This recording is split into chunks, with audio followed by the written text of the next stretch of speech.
Okay, the next section we're going to look at are make or buy problems. And this happens frequently. Say a company's been manufacturing a part and then someone else comes along and says, oh, you know, I could sell that to you for $80 a piece, something like that. So then you got to look at your system and your costs and decide whether you should keep doing it the way you're doing it or whether you should buy it maybe from this other vendor.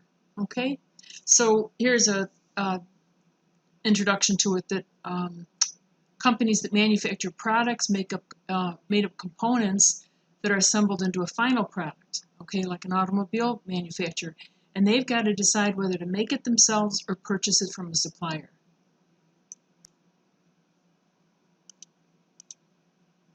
So here's an example. We have an automobile manufacturer who has been purchasing instrument panels for $240 a unit. Okay, the factory currently operates at 80% of capacity. So that means they've got some extra capacity, all right? That's why they're telling you that. And no major increase in production is expected in the near future. Okay, so they've got some room. The cost per unit of manufacturing an instrument panel internally is estimated as follows. So we've got direct material and direct labor and variable factory overhead. And then there's a big hunk here, $68 of fixed factory overhead. So the total full cost per unit is $280. And here's the differential analysis on this. If we make it, it's going to cost us materials, labor, variable overhead, fixed overhead. We've got, like cash out, you can think of it as $280. And someone has offered to sell it to us for $240, which sounds really great compared to the $280. But the problem is this $68, the fixed factory overhead does not go away. I mean, if you've got your business in some great big plant, a hunk of the plant doesn't disappear. Okay, it stays there, and you still have insurance and taxes and all the other normal expenses. Okay, so instead of buying the panels, instead of just costing $240, it costs $240 plus $68, it costs $308.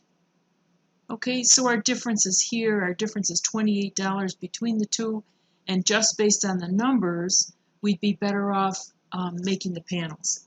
I mean, you might decide that maybe your production is going to increase, or maybe you'd like to make something else. Okay, something like that could happen, but the way it looks right now, this is the way it is, okay, that we'd be better off making it, just from a financial perspective.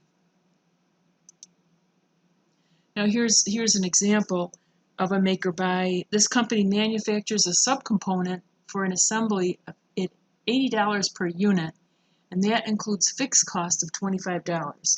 So if the fixed cost is $25, then my variable cost is $55, and my total cost there is $80. Okay? A proposal is offered to purchase the subcomponent from an outside source for $60 per unit plus $5 of freight. Okay, so it looks like $65.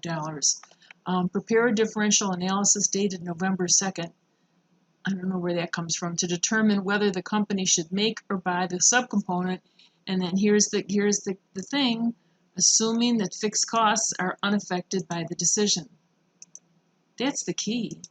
Okay, if fixed costs are still there, then we've got to add another, how much are they? Oh, it's $25 over here. Okay, oops.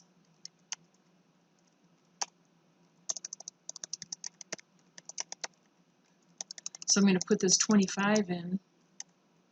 Now we're at 90, right?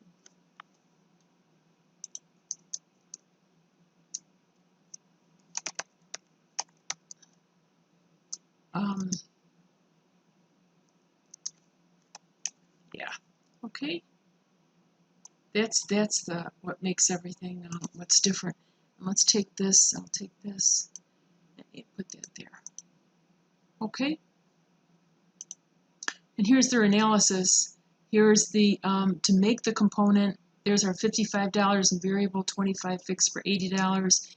If we buy it on the outside, our purchase price is $60 plus $5 for freight, and then that $25 for the overhead stays. Now, it doesn't always stay. Sometimes a piece of it could go away. Like if you have a manager in there or some, some costs like that, maybe you could lay somebody off and those costs would go away. But our difference here would cost $80 to make, $90 to buy, $10 difference per part. So just based on the financials, okay, the company should make the component. Okay. Okay, the next one is equipment replacement.